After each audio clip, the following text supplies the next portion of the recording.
trying to get ready for those New Year's parties and you have friends or family or even yourself that has a food allergy or 2 or 3, well, you're in luck. Hi, my name is Leslie and welcome to Happy Tuesday, where we do crafts and DIY and home decor and more.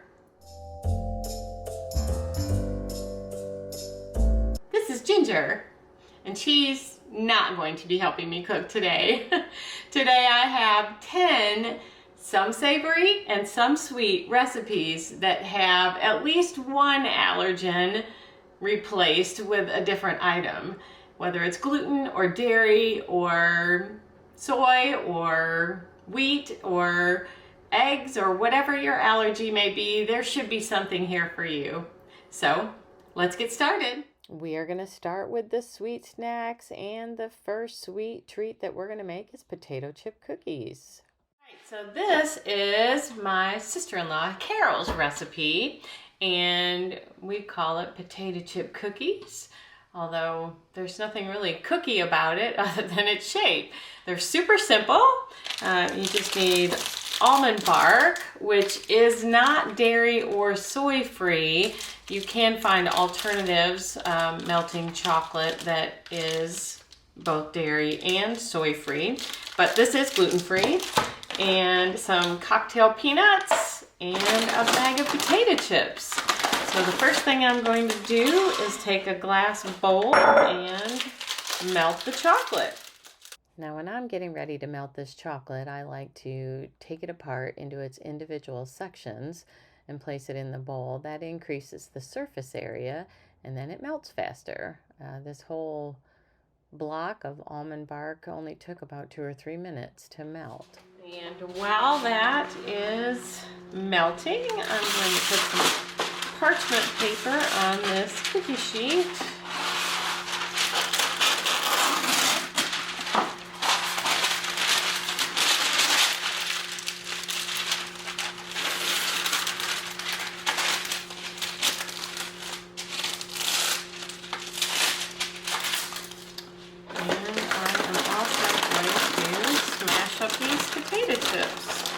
Now this is a 9-ounce bag, and you want the rigid or ruffle type chips. I just bought the store brand, and I am going to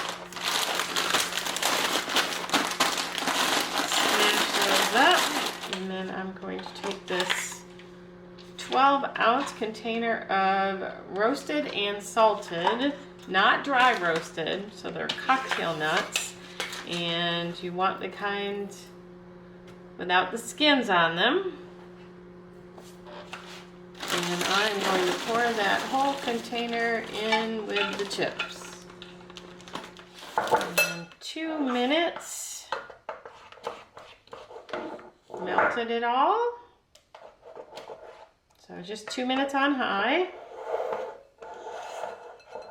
And then we're going to pour this all in there.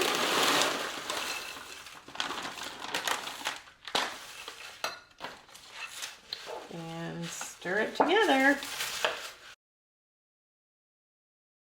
Now I am going to take a little scooper, and we will scoop some out and put them on the parchment paper. And then as the chocolate hardens, it will form a little cookie.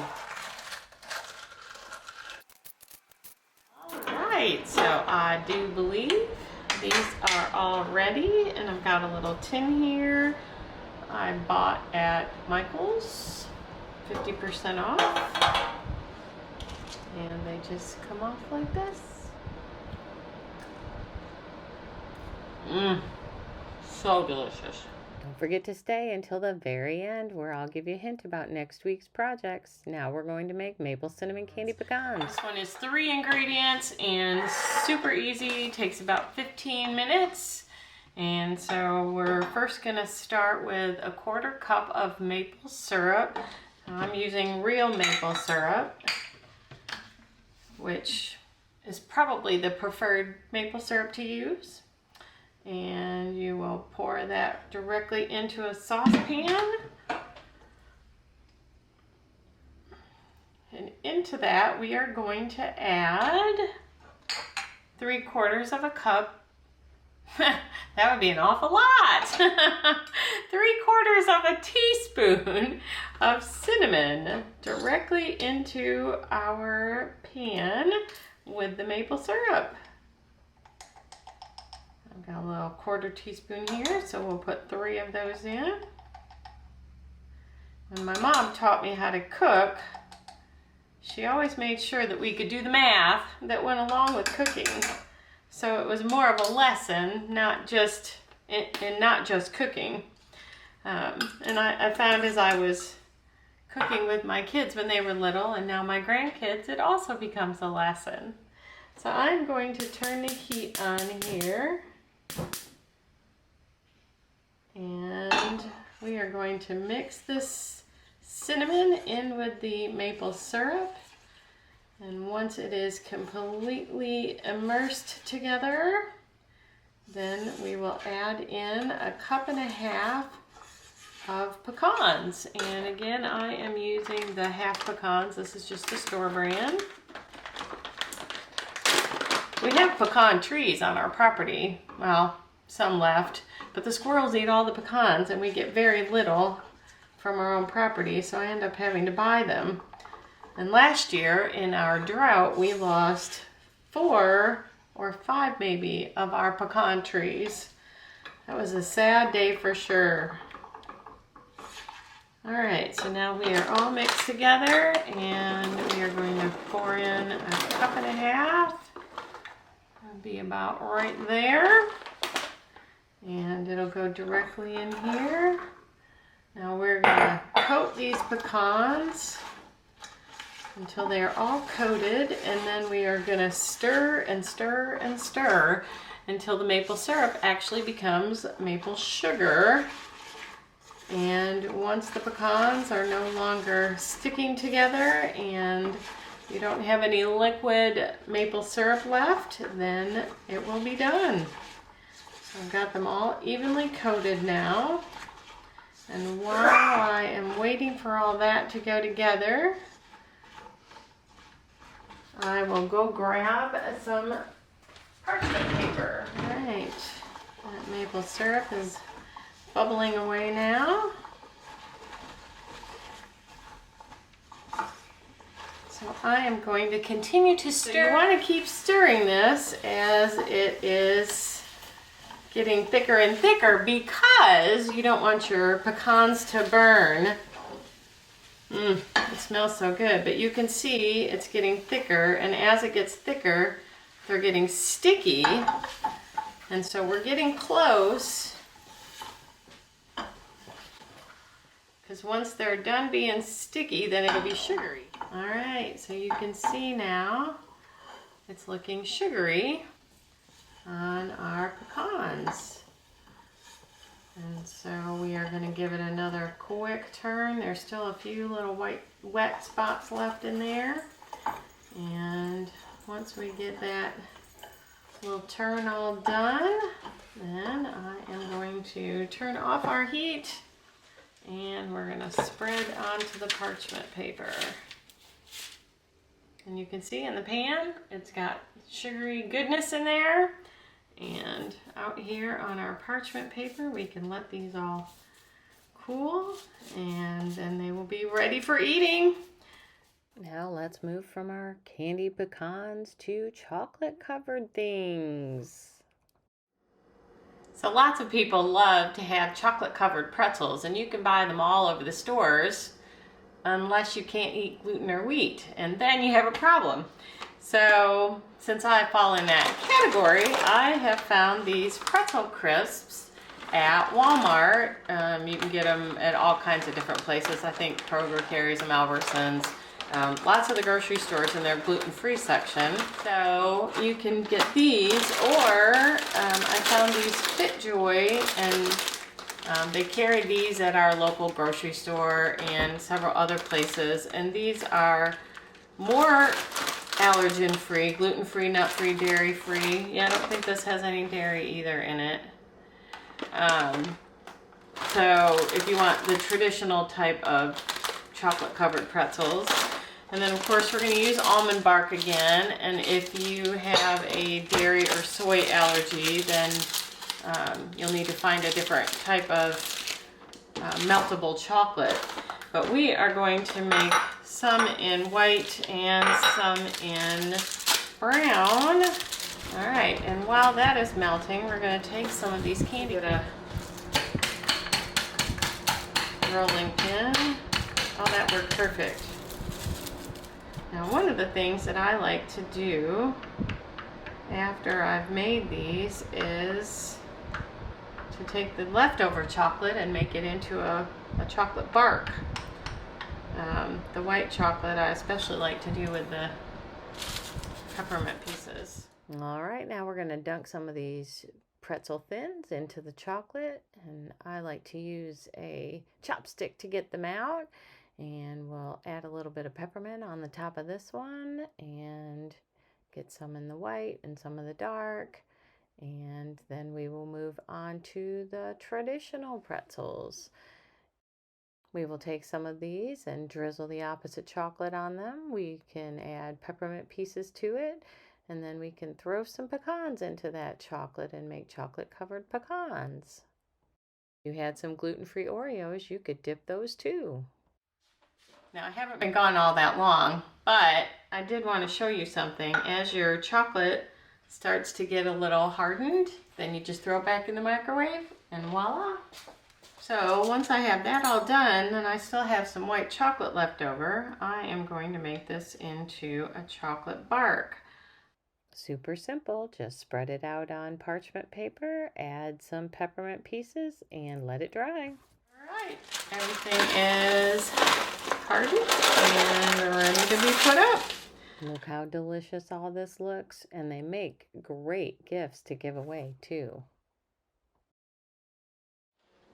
If you made it this far in the video, thank you so much for watching. Don't forget to hit that subscribe button and click the bell so that you'll be notified every time I upload a video. And give it a thumbs up and comment the word of the day below, which is kitchen. Let's finish off our sweets with chocolate peppermint blossoms. But as far as cookies, I've not found a really good egg substitute for cookies. But what I did find is a brand called Sweet Loren's. And Sweet Loren's you can find at Kroger or Whole Foods.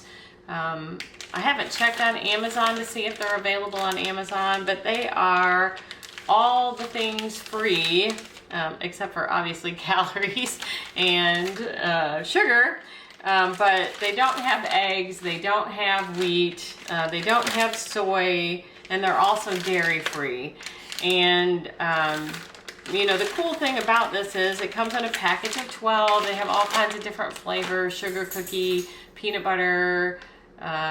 This one is fudgy brownie. They have an oatmeal cookie, I think has cranberries in it. I found a cranberry white chocolate one. Over the Thanksgiving holiday, they had pumpkin. So they have a lot of different flavors. But it's made like individual cookies. Here, we'll show you. And so, you know, if you're the only one gluten-free in your house, then you can, you know, just cook up one or two. They're like this, really easy to cook, and then put the rest of the bag away. And you can freeze them. And the cool thing is, you know, you can eat this cookie dough without the worry of eating raw egg. So we are going to make a peppermint chocolate cookie. So this will be just kind of like the peanut butter blossoms, you know, that you've made before. And we're going to take this parchment covered baking sheet and we will set out all 12 of these cookies. Now they bake at 325 and they need 10 to 12 minutes. And once they come out of the oven, then we will put a peppermint candy kiss on top of each one. So here we go. And once they're out of the oven, just pop on the Hershey's Kiss and you are done. Let's start off our savory snacks with zucchini pizza bites. Today we are going to be making one of my favorite snacks, and that's zucchini pizzas. Yay! So you want to start out with a zucchini that is about, this big around or so, I guess. And so, a couple inches around? You want it to have enough substance that it is going to take all your pizza toppings. But you don't want to have it so large that, it should be stuffed. All right, so first thing we're going to do is wash this baby off. And then we are going to start preparing our pan.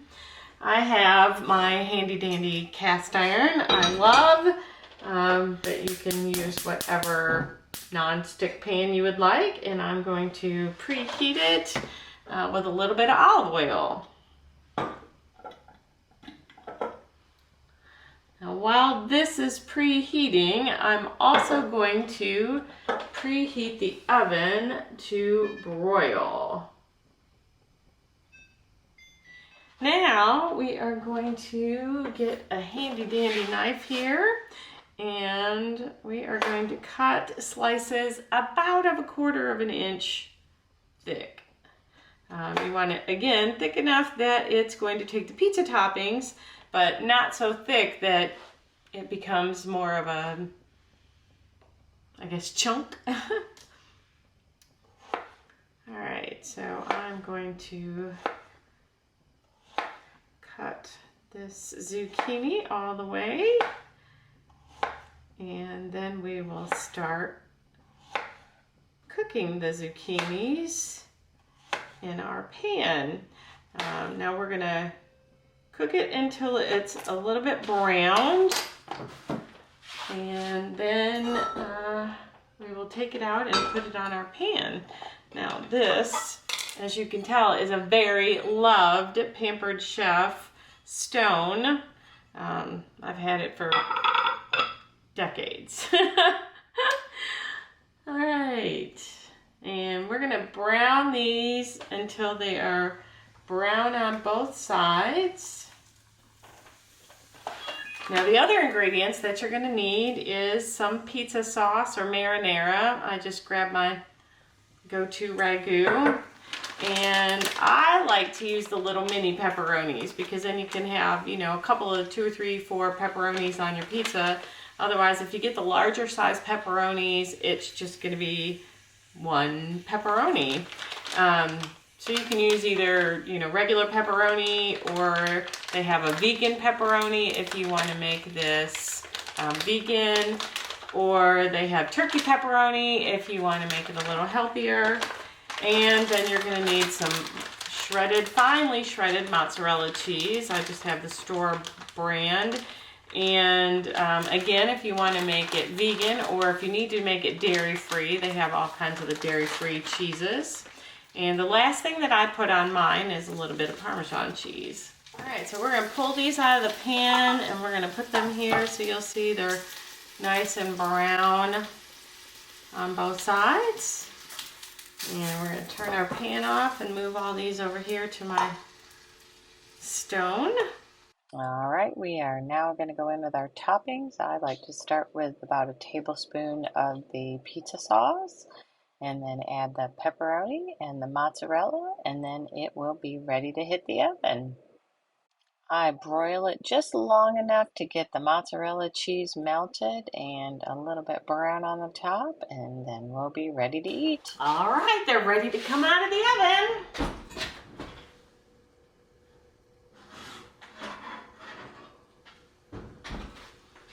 And here they are, all nice and yummy, delicious, and ready to serve. Now I like to top mine off with a little bit of Parmesan cheese. And look at all that cheesy goodness. And they are perfectly bite-sized, given just a little bit of time out of the oven. You could pick those up with your fingers or hit it with a knife and a fork.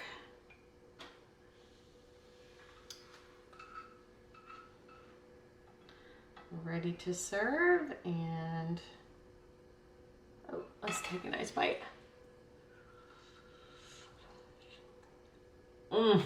So good. And here they are, so delicious. Let's move on to our cranberry goat cheese log.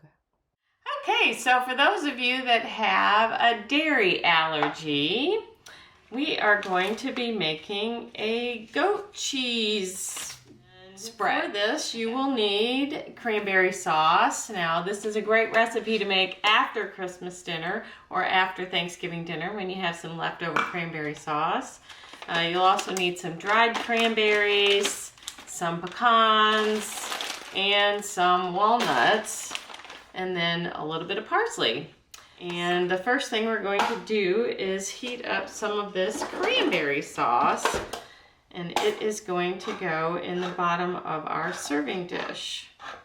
Now, the serving dish that I'm going to be using today is actually one from my mom's mom, so my grandmother, and it is old or vintage. So we're going to take about 1/4 cup of this, and I'm going to put it in this microwave safe bowl. I'll set that aside, and I am going to warm that up. All right, 30 seconds should do. Let's kind of stir this up so now it's more of a sauce and less of a jelly. And we are going to put that in the bottom of our serving dish.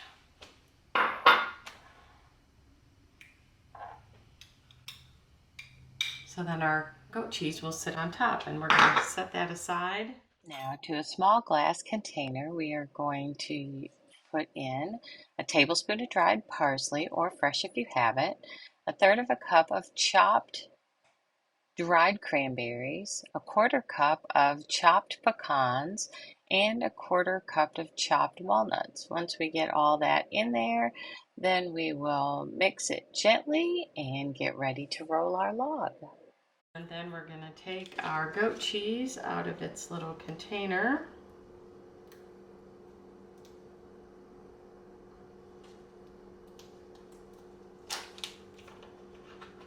I don't know if I said this at the beginning, but you want these to be room temperature. And we're going to put it in here, and we are going to lightly press down.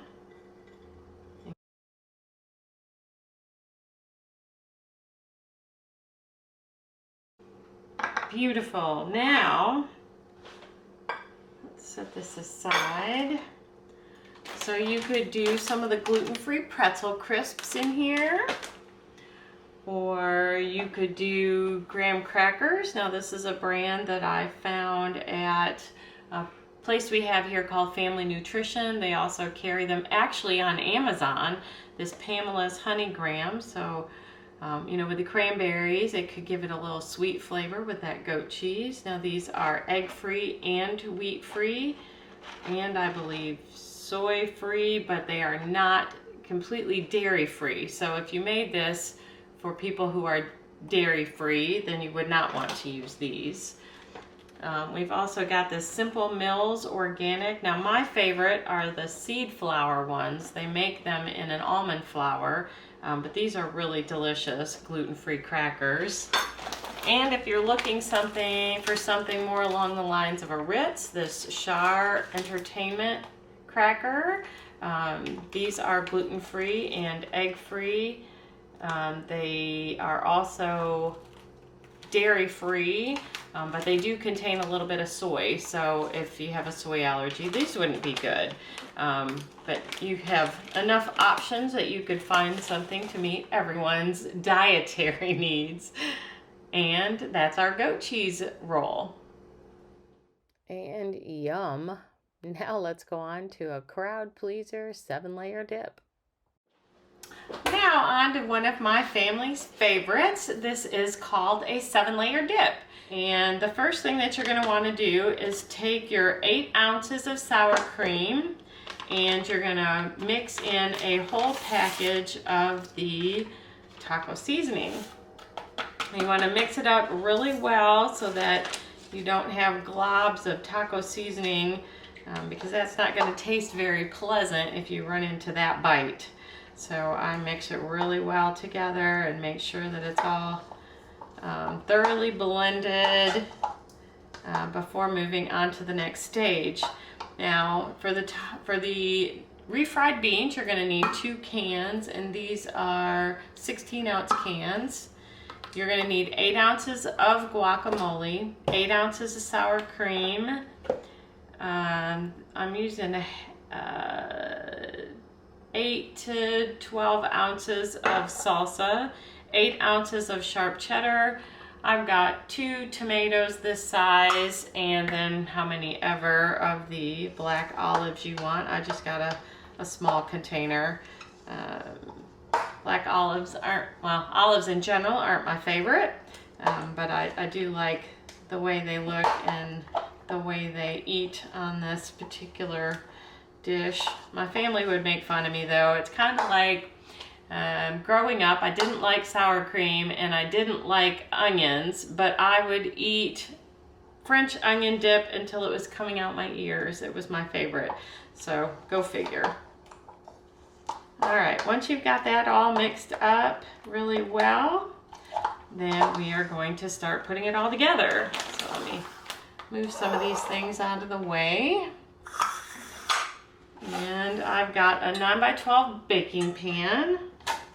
And I'm going to first put these 2 cans of refried beans in the bottom.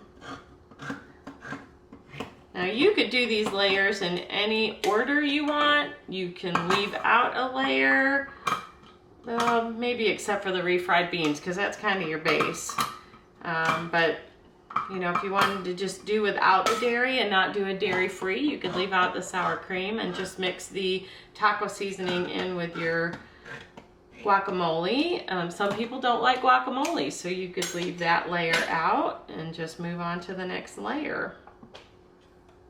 All right, so we are just gonna put these 2 cans right in here.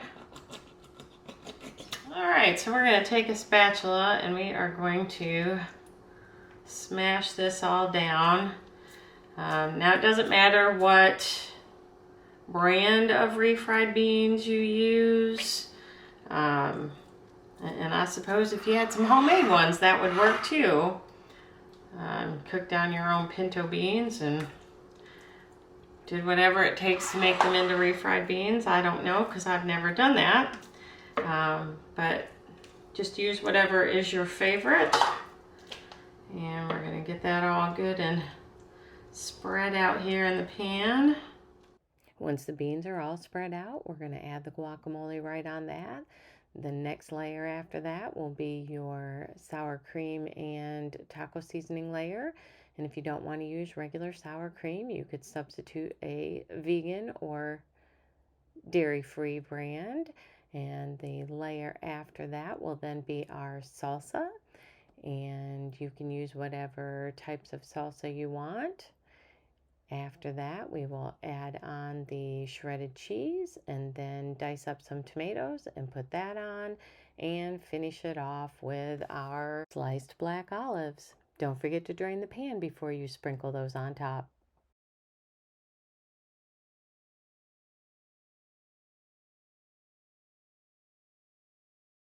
Just sneak a little corner over here. So delicious. The flavors all do so nicely together. And we can just cover the corner up a little bit. So, 7-layer dip. Brings us to our bacon wrapped jalapeno poppers. Yum. Well, next we're going to do another one of my favorites, and they are bacon wrapped jalapeno poppers. Super easy, always a crowd pleaser, and they are gluten-free and soy-free, and they can be made dairy-free if you use a dairy-free cream cheese. All right, so first we're going to cut off the tops of our jalapenos and then slice them down the middle lengthways. Once we've got that situated, then we're going to cut out as much or as little of the seeds and ribbing as you want, depending on how hot or not hot, spicy or not spicy, that you like your peppers. I'm making them for a whole group of people, so I mostly make them less spicy. Set these aside as we're cutting them onto my baking sheet, which is how I will bake them. Now, I bake mine at 400 degrees for about 25 to 35 minutes.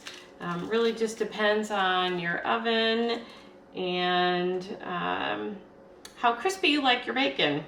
We like ours pretty crispy, and so I bake it a little bit on the longer side. For some people, they like it less crispy, and so they can bake it a little bit longer, or a little bit less long. A little bit less long, is that right? Less long, shorter time. All right. Now be careful when you're cutting up the jalapenos. At this point, you've got jalapeno juice on your hands, and you definitely don't want to be rubbing your eyes or your face. That could be dangerous and painful. So I'm just going to keep cutting these jalapenos until I get this all done, and then we'll be back. All right, now we have them all cut up and ready on the baking sheet.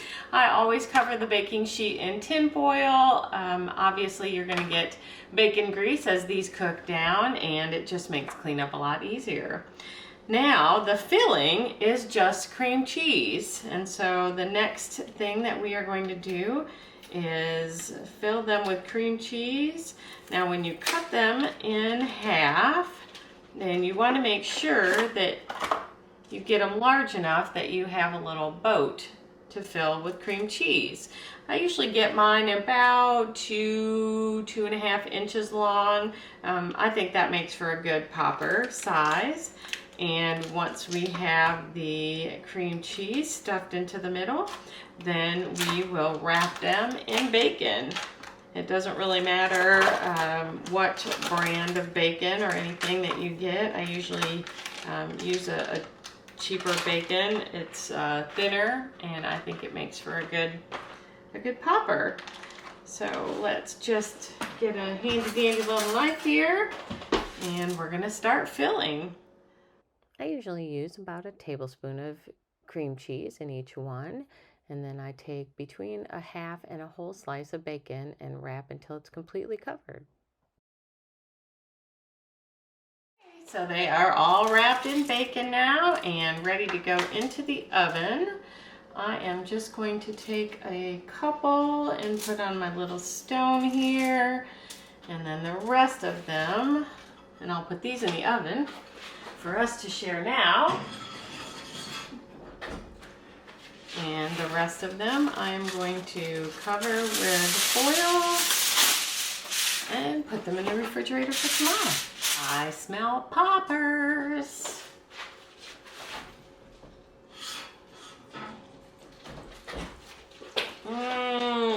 Look how delicious those are.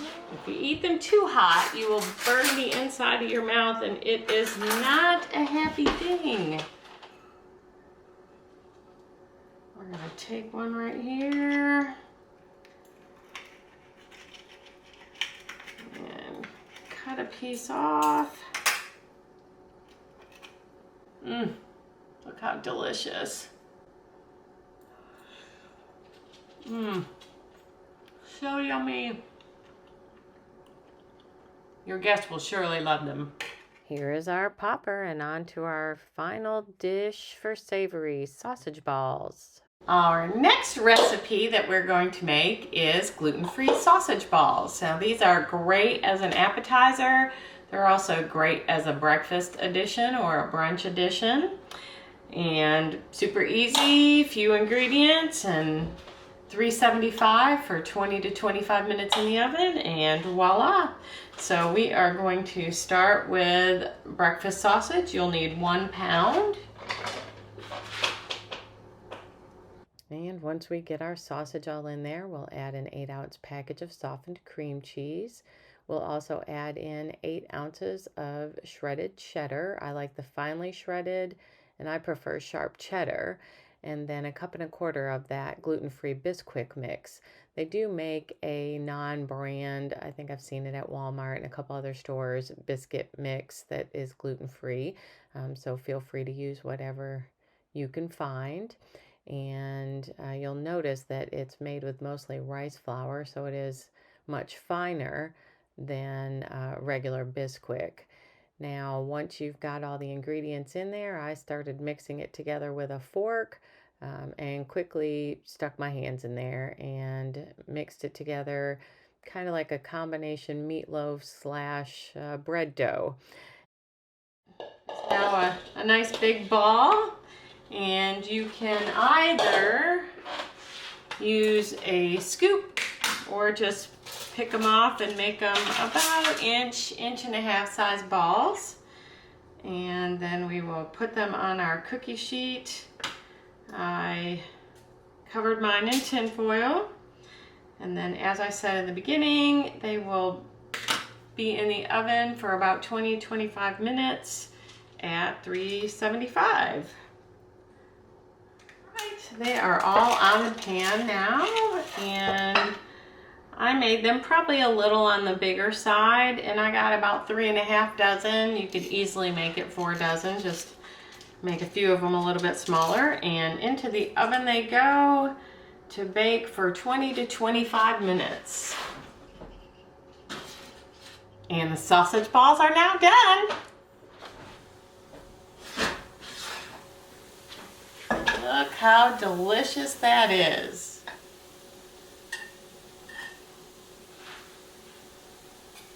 Mmm.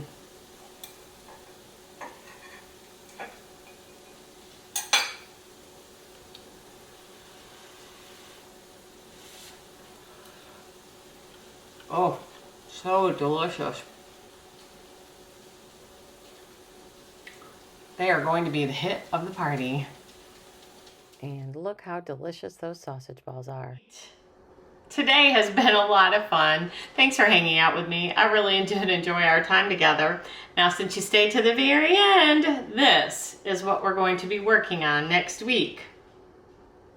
I am going to be showing you in real time how to make 3, maybe 4 different kinds of bows. So be sure and stay tuned. But until then, make it a great day and happy Tuesday!